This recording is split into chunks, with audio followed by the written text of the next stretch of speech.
안녕하십니까? 생애빛 5분 산책에 오신 것을 환영합니다. 여러분들은 죄가 무엇인지 아십니까? 우리가 죄를 지었다고 말을 하고 또 우리에게 죄가 많다고 말을 합니다. 그런데 죄가 무엇입니까? 죄는 하나님의 법을 어기는 것이 죄라고 성경은 말씀하고 있습니다. 요한일서 3장 4절입니다. 죄를 짓는 자마다 불법을 행하나니 죄는 불법이라. 다시 말해서 죄는 하나님의 계명을 어기는 것이라고 설명하고 있는 것입니다. 죄는 주님의 계명을 범하는 것입니다. 하나님의 계명이 없다면, 주의 법이 없다면 무엇이 죄인지 우리가 알 수가 없을 것입니다. 여러분, 그래서 우리는 죄의 심각성을 잘 모르는 것입니다. 그래서 죄를 쉽게 짓습니다. 죄의 심각성을 가장 잘 보여주는 장면이 바로 아담과 해와가 에덴 동산에서 쫓겨나는 장면이 아니겠습니까? 죄 때문에 인간이 죽게 되는 것입니다.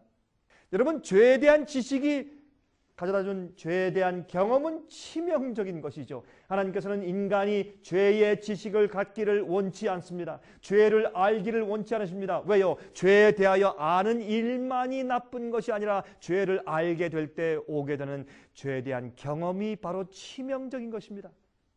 하늘의 천사들은 루스벨과 타락한 천사들의 경험에서 그것을 잘 보았습니다. 죄는 그 아름다운 천사들을 마귀와 악령이 되도록 만들었습니다. 죄는 그렇게 악한 것입니다. 죄는 타락시키는 것입니다. 불순종의 경험은 그 사람을 악하게 만들어 두는 것입니다. 불순종하여 살게 되면 그 불순종은 사탄으로 하여금 죄인들의 마음속에 들어와서 역사하는 문을 열어주는 것입니다.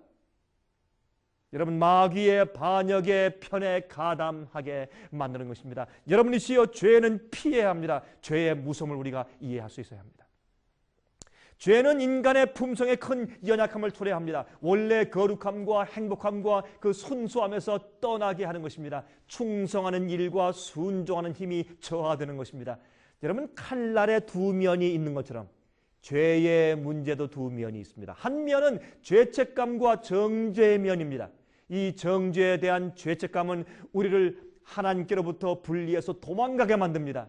범죄한 다음에 아담이 도망간 것처럼 말입니다. 두려움을 가지게 만듭니다. 행복을 앗아갑니다. 그래서 하나님과의 관계가 회복되기 전에 이 죄책감의 문제가 해결되어야 하는 것입니다. 용서가 필요합니다. 그래야 회복의 과정이 시작될 수가 있지 않겠습니까?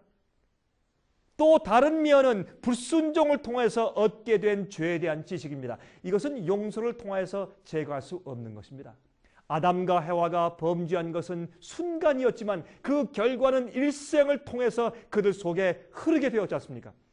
창세기 3장 17절을 말씀하십니다. 아담에게 이르시되 내가 내 아내의 말을 듣고 내가 나더러 먹지 말라 한 나무 실과를 먹었은즉 땅은 너로 인하여 저주를 받고 너는 종신토록 수고하여야 그 소산을 먹으리라, 이렇게 말씀했습니다. 여러분, 죄에 대한 용서가 회개하는 죄인에게서 죄책감과 정죄를 제거해 주지만 죄를 알게 된 그 지식과 그 영향력은 예수께서 재림하셔서 우리에게 새로운 육체를 주실 때까지 우리 속에 존재하는 것입니다. 죄는 무서운 것이요, 죄를 피하십시오. 죄를 우습게 생각지 마십시오. 죄는 짓지 않을수록 좋습니다. 그래서 성경을 말씀하기를 죄악을 승리하고 이기는 자에게 천국이 주어진다고 설명하고 있습니다. 여러분은 죄와 상관없이 되어야 할 것입니다. 이것이 참된 그리스도의 삶입니다. 우리가 유혹을 받고 느끼는 자체는 아직 죄가 아닙니다. 우리 속에 죄의 속성이 있으니까. 그러나 죄를 승리하고 이기십시오. 죄를 물리치십시오. 성령을 받으십시오. 예수님의 능력과 사랑을 받으십시오. 이것을 더 자세히 알기 위해서 저희에게서 테이프를 주문하시고 세미나 테이프를 주문하시고 월간지와 성경 공부 과목들을 주문하셔서 여러분 공부하십시오. 그래서 진리를 정확하게 알고 경험하시길 바랍니다. 제가 다음 시간 다시 뵙겠습니다. 안녕히 계십시오.